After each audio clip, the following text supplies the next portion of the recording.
sejam bem-vindos. Eu hoje trago-vos as minhas leituras de Abril. Eu estava a contar que eu ter sido tipo um molho de livro gigantesco, não aconteceu isso. No entanto, até foram bem leituras e acho que bastante variadas. Vou começar com um livro que vai ser um bocado de batota, porque eu comecei o ler em Abril, acabei-o em Maio, mas a maior parte acabou por ser em Abril, então vou contar como se fosse uma leitura de Abril. Chama-se A Horas do Diabo, de Abílio Cardoso Bandeira. Eu comecei este livro quando estava de férias. Eu não vou falar muito por aqui porque eu depois vou fazer uma opinião só dele. E gostei. Ele apareceu aqui no vídeo de leituras 5 estrelas. Não lhe dei 5 estrelas, dei-lhe 4.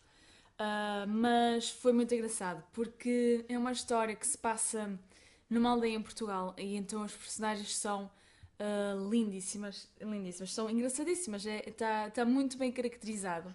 E isto passa-se em 1970, ou seja, estamos já a chegar ao final da ditadura. E embora não se sinta muito isso, existe ali um certo poder que as pessoas têm que se manter controladas. E foi muito engraçado, gostei muito deste livro. Tem aqui, como eu já vos disse, história de amor proibida. Embora o que acontece aqui na história de amor não é nada do que eu estava a pensar. Mas eu não vou me calar, senão depois não tenho nada para falar na opinião.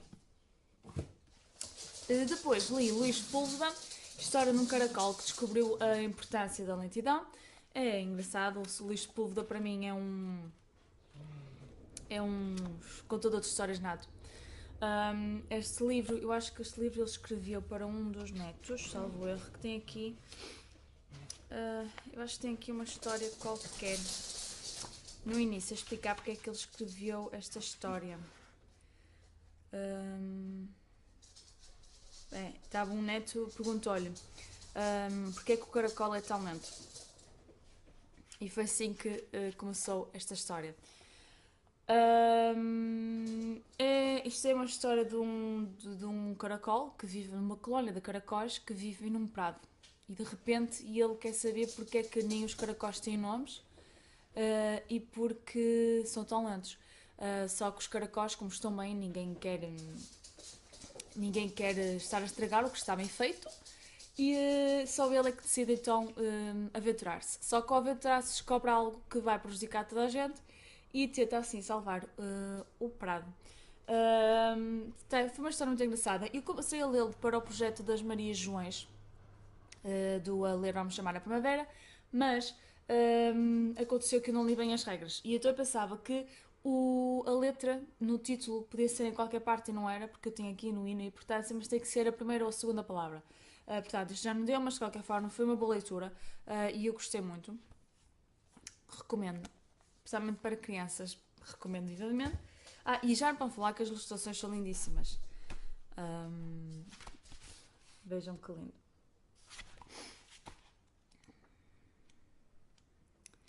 Tem a coruja e depois os capítulos têm todos, começam todos assim. Está muito bem construído este livro. Depois li para o projeto da Mafalda, do Abril Contos Mil, e ao mesmo tempo para o projeto da Ana Lopes, do Ler em Espanhol. Li Rimas e Leyendas de Gustavo Adolfo Bécquer. Fui à Espanha de férias e não trouxe nada do Bécquer. Foi muito mal. Por acaso, não encontrei nenhum dos livros que eu queria, portanto vou comprá-los depois a seguir, não é? Tem que ser. Eu sou sincera que aqui também fiz um bocado de batutice. Porquê? Porque isto tem poemas e lendas e contos. Eu passei a parte dos poemas. Eu já tinha começado a ler este livro e eu sei que já dei uma vista de olho pelos poemas e na altura não me agradou, até porque para mim acho que ler poemas já mesmo em português às vezes é difícil porque temos que ir buscar muito o sentido que está ali escrito.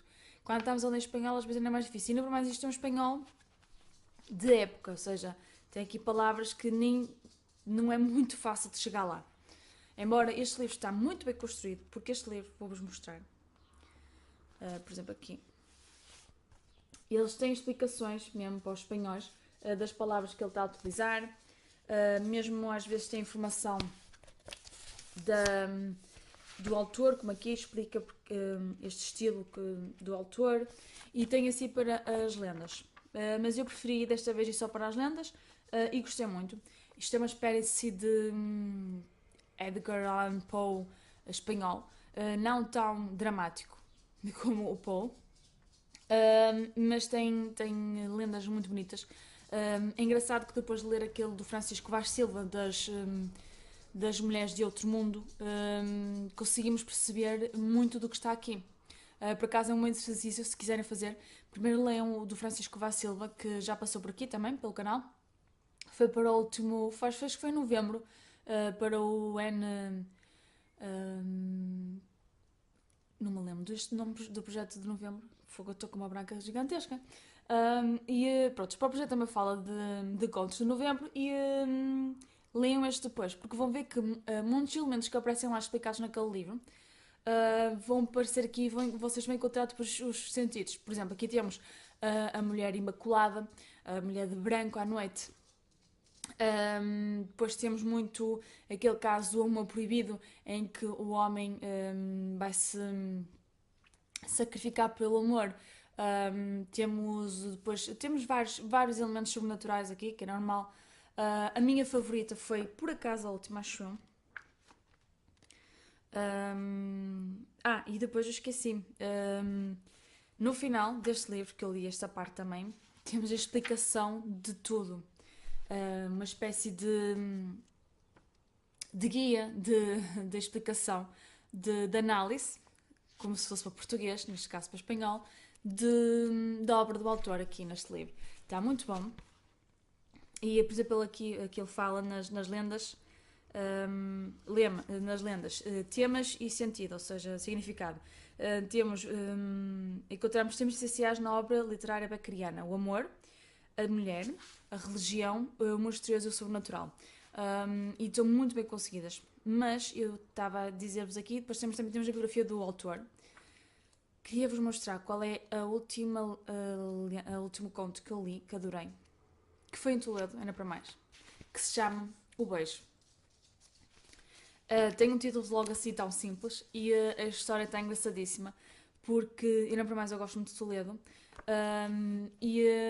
Passa-se com uma estátua que encontram em Toledo e a partir daí cria-se uma história muito engraçada e dramática no final. Depois li também para o projeto das Marias Joões. E é verdade, este também foi para o projeto das Marias Joões, esqueci-me de dizer. O outro supostamente era para o IMA, não foi? Este era para o R, Rimas e Leyendas. Depois li para o P, Peter Hoeg, de Semília e os Mistérios da Neve. Isto já apareceu por aqui a opinião. Foi um thriller que eu acabei por não gostar muito, embora eu acabei por lhe dar mais classificação. O meu carro estava a roer uma meia. Eu acabei por lhe dar mais classificação, até mais pela informação científica que aparece aqui e pela qualidade da informação, mas achei um thriller muito confuso e não gostei nada. Eu vou deixar aqui o link da opinião e deem lá uma espreita, embora que a minha opinião tem spoilers, portanto deixo já cá o aviso. Posso-vos fazer aqui só um resumo breve. Isto basicamente é a história da Semila. A Semila é groenlandesa, no meu caso, faz janeiras. É groenlandesa e vive na Dinamarca e vive num complexo de apartamentos em que morre um dos miúdos. E ela simplesmente acha que o miúdo que morreu, que ela para mais era uma espécie de segunda mãe para ele, ele não acontecia um acidente e não se matava. E começa a partir de uma investigação à volta de vários elementos muito importantes até na comunidade científica e também estadual. E ela começa a desvendar que há aqui uma expedição científica que correu mal e outra que vão fazer a seguir para procurar alguma coisa de muito importante. E pronto, basicamente é isto. Mas isto tem uma quantidade de informação, dá tantas voltas que acaba por ser um pouco confuso. Tem informação que acho que acaba por não ser necessária. E muito, aliás, não é informação não necessária em thrillers e mistérios. A informação não necessária em thrillers e mistérios acaba por aparecer quase sempre, não é? É para nos confundir, mas acho que aqui tem em demasia. Não foi uma leitura muito agradável, como eu estava a contar. Depois li, também para o projeto das Marias Joões, mas já para a segunda parte, ou seja, já para a parte que começou a 21 de Abril, que era o MOA e o V, li Gabriela Cravo e Canela, de Jorge Amado, para a letra A, de Amado. E eu também não vou falar muito dele por aqui porque eu quero fazer uma opinião. E foi uma leitura muito agradável. Adorei. Foi. Ainda para mais pessoas a capa a contar, reparem. E olhem como as letras estão. Só eu para fazer isto. Isto é uma história lindíssima. Muito simples. Embora possa parecer que tem algumas páginas, aconselho-vos a ler prontamente este livro porque é delicioso. É um clássico brasileiro. Está escrito até algumas frases como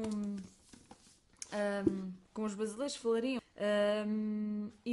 Eu gostei muito. É a história da Gabriela. Fico a perceber o porquê do capítulo, do título. E temos aqui a vivência de... É engraçado que tanto este como este, do Abílio, eu diria que a personagem principal é a Terra em si.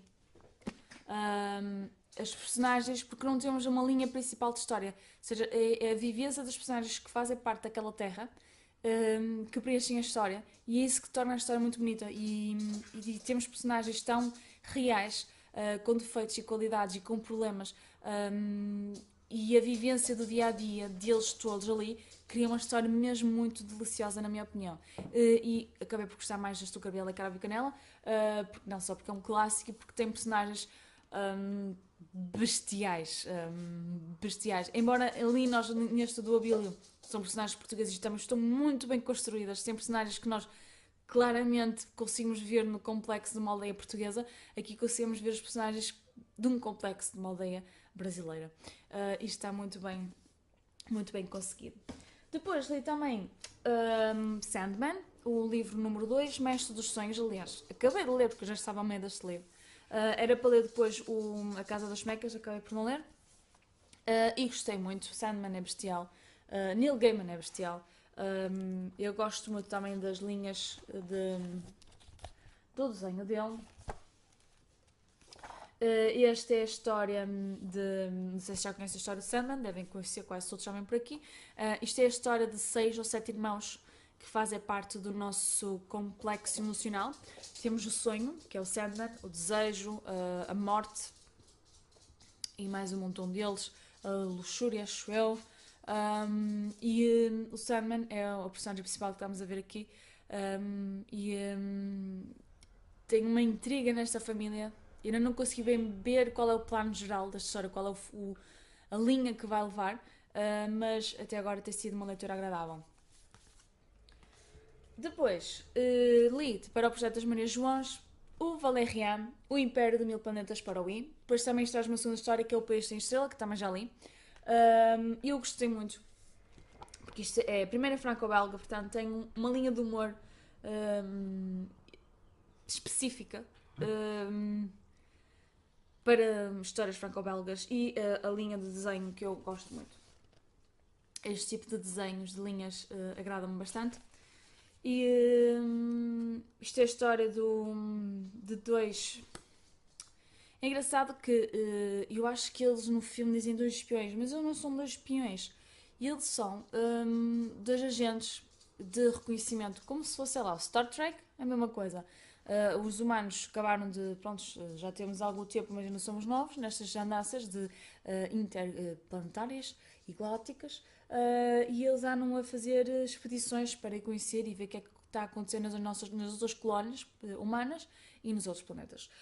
E portanto acontece depois, eles quando vão para os mil planetas, é isso, eles vão investigar o centro do Império dos Mil Planetas e descobrem que há ali uma espécie de religião que é superior ao Imperador e acaba por descobrir coisas que não queriam e acabam por descobrir uma solução a um problema que tinham na raça humana. Uma história antiga da raça humana, e eles acabam por solucioná-la aqui. Está muito engraçado. e foi uma leitura agradável. Depois, O País Sem Estrela. Já gostei, mas já foi assim um bocadinho mais estranho. Acabei por gostar mais da linha do Império dos Mil Planetas. O País Sem Estrela,